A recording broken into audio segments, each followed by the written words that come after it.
Baik, selamat pagi Pak Dodi. Ya, saya ucapkan selamat Pagi. untuk peluncuran bukunya yang langsung menggebrak sampai 400 buku ya. Itu luar biasa. Di sini ada coach saya Pak Benyamin ya. Selamat pagi Pak Benyamin. Ya, juga rekan saya di sini Pak Agus. Pagi, Pak. Pagi ya, masih di Pekanbaru ya Pak Benyamin? Masih. Masih. Baik, saya terima kasih banyak Pak Dodi. Benar, sebagai seorang trainer, saya diundang oleh beberapa perkebunan. Ada yang menarik di sini, ya. Tahun ini saya diundang oleh perkebunan A. Ketemu yang namanya Ucok, ya. Tahun depan saya diundang oleh perkebunan B. Si Ucok ada lagi di situ, Pak. Ucok yang di A ada di B. Ya. Kemudian tahun ketiga saya diundang lagi di perkebunan C. Diundang si Ucok yang ada di B ada lagi di C, Pak. Waduh, ini terus dibilang, loh kok kita ketemu lagi? Waduh, kalau gitu 10 kali ngikutin saya, kamu jadi asisten. Saya bilang, sudah sekalian. Berarti yang saya ngamati ada beberapa planter yang memang hobinya pindah-pindah. Ya, berarti panggilan dia sebagai planter, terus saya tanya kepada beberapa orang, bahkan di LinkedIn juga banyak yang masuk secara private bertanya kepada saya, Pak, ada lowongan tidak di perkebunan ini? Saya sedang melamar ya. Mungkin karena saya dikira sebagai trainer perkebunan gitu ya, Bapak Ibu sekalian. Nah, sesuatu yang menarik adalah di sini tulisan Pak Dodi ini bagus. Menjadi planter yang terpercaya itu berarti dia harus mempunyai daya juang.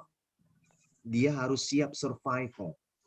Nah, bapak-bapak di sini yang senior, yang sudah lama berkecimpung di dunia perkebunan, tentu menghadapi masa-masa susah di perkebunan itu sudah biasa. Nah, sekarang bagaimana dengan anak-anak milenial, anak-anak zaman junk food? Dia lulus dari universitas, kemudian dia harus terjun ke tempat yang susah. Saya setuju sekali dengan Prof tadi mengatakan, kita harus persiapkan. Nah, kita harus tambahkan lagi mungkin, persiapkan di tempat yang susah. Jangankan planter, Bapak Ibu sekalian. Saya saja pernah di Malinau, di salah satu perkebunan, ya, Bapak Ibu sekalian, itu harus angkat-angkat tangan untuk cari sinyal. Kemudian malam hari kami harus pergi ke pabrik, karena pabrik itu tempatnya lebih tinggi, hanya untuk bisa ngecat doang. Nggak bisa kirim-kirim yang lain-lain. Itu rasanya gembiranya bukan main. Nah, bagaimana sekarang anak-anak milenial yang biasanya hidup terkonektif, ya, dia hidup biasa dengan wifi, tiba-tiba masuk kebun. Nah, itu yang membuat mereka bisa terpercaya. Terpercaya itu bukan berarti hanya sekedar dia punya ilmu, bukannya sekedar relasi, tapi lebih daripada itu dia harus mempunyai daya tahan mental. Nah, jadi di psikologi itu kita orang HRD itu disuruh gambar sesuatu langsung kelihatan loh daya tahan mentalnya orangnya bagaimana ya. Iya, langsung kelihatan. Suruh gambar ini langsung bisa dilihat detik itu juga ini orang daya tahan mentalnya bagus atau tidak. Nah, selain daya tahan mental, dia harus juga mempunyai daya juang. Nah, untuk bisa melakukan itulah dikupas tuntas di bukunya Pak Dodi yang saya suka, satu poinnya adalah komunikasi. Dengan komunikasi kan dia bisa saling menguatkan, saling mengerti, kemudian saling berbagi. Sehingga selalu saya katakan dalam tulisan saya di situ, testimoni saya katakan ada 3 yang membuat seorang planter itu dipercaya. Yaitu yang pertama dia harus menguasai. Yang kedua, dia harus disukai.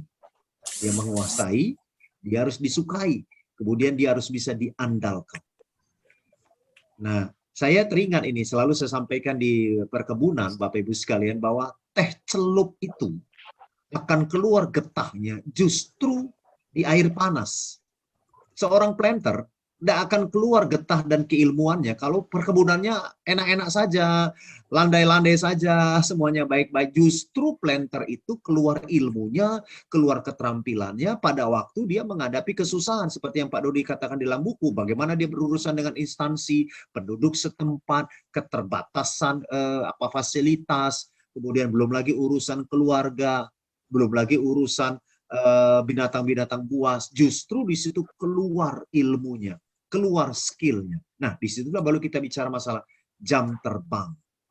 Jadi ketika kita bicara akademik, dipadukan dengan jam terbang, baru menghasilkan mutiara yang indah.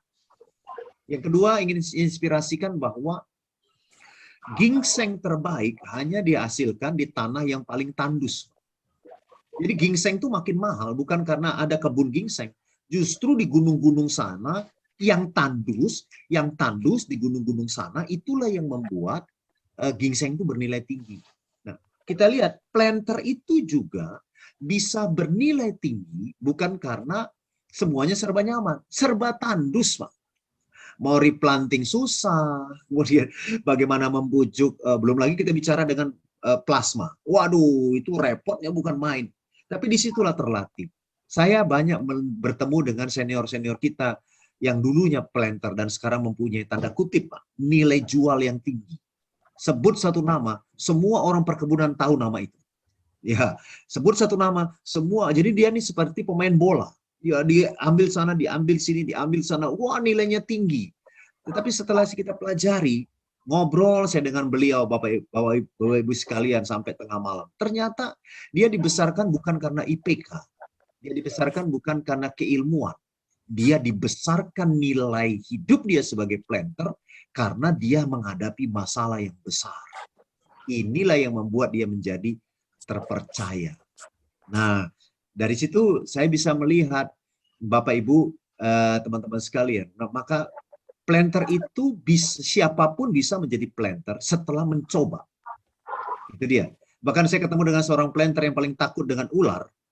Setelah beberapa tahun kemudian, saya malah melihat dia bikin sate ular dan ditawarin ke saya. Waduh, ini luar biasa ini. Yang tadinya dia takut ular, sekarang dia tangkap ular, dia bikin sate ular, kemudian nyate bareng-bareng. Jadi kalau di Jogja ada sate kelatak, di sana ada sate ular. Wah, ini dia hasil tangkapan sendiri. Nah, jadi itulah yang bisa saya lihat bahwa profesi planter ini profesi jangka panjang. Profesi selalu saya katakan, saya ke kebun terakhir, ke daerah Palangkaraya, terus saya bilang sama para planter di sana, juga para mandor, asisten, ingat bahwa agrobisnis kelapa sawit hampir tidak terimbas dampak dari COVID-19. Jadi ini kesempatan peluang yang bagus. Nah, terakhir ini inspirasi saya yang bisa saya sharingkan, Bapak Ibu sekalian. Saya teringat apa yang dikatakan oleh Malcolm Gladwell. Dia mengatakan bahwa untuk menjadi ahli itu dibutuhkan 10.000 jam. Setiap orang bisa menjadi planter, asal dia bisa menguasai 10.000 jam. Setiap orang bisa menjadi apapun, asal dia bisa menguasai 10.000 jam. Jadi kalau saya ketemu dengan planter-planter hebat yang saat ini sekarang menjadi konsultan, yang menjadi orang penting di perusahaan, setelah dipelajari, ternyata 10.000 jam itu sudah tercapai. Tiap hari dia belajar, bukan hanya bekerja, dia belajar. Nah, tingkat tertinggi daripada seorang planter yang terpercaya, menurut saya adalah bagaimana dia menciptakan planter-planter baru, karena dia akan berakhir. Nah, inilah kehebatan seorang planter. Seorang planter bukan hanya memperluas perkebunan, tapi dia juga harus bisa menciptakan planter-planter yang baru. Nah, bagaimana menciptakan planter yang baru? Di buku Pak Dodi sudah tersirat itu semuanya. Dari saya begitu, Pak Dodi, Bapak-Bapak Ibu sekalian, terima kasih banyak. Bukunya sangat nyaman dibaca, bukunya enak, dan langsung saya stabilo. Jadi kalau saya baca buku itu biasanya ada stabilonya dan ada bolpennya. Masih kuno ya, jadi masih ikut distabiloin, jadi diulang-ulang, dikunyah-kunyah. Membaca buku Pak Dodi itu Bapak Ibu sekalian harus seperti memamah biak.